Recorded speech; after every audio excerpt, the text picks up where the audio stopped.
திமுக வாய்ப்பு வழங்கும் பட்சத்தில் மகன் கம்பனை போளூர் தொகுதியில் களமிறக்க ரெடியாகிறாராம் ஏவவேலு. அதேபோல 3வது இடத்தில் இருப்பவர் விவசாயத்துறை அமைச்சர் எம்.ஆர்.கே. பன்னீர்செல்வம். இவர் கடலூர் மாவட்டம் குறிஞ்சிப்பாடி சட்டசபை தொகுதியில் எம்.எல்.ஏ.வாக உள்ளார்.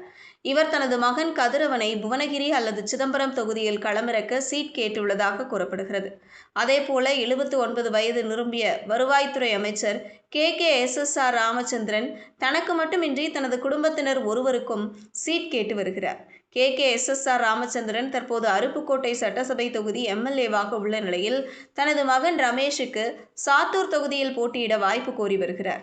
சாத்தூர் தொகுதி என்பது கே.எஸ்.எஸ்.ஆர். ராமச்சந்திரனின் பழைய தொகுதி என்பதால் மகனை எளிதில் வெற்றி பெற வைக்கலாம் என அவர் கணக்கு போடுகிறார்.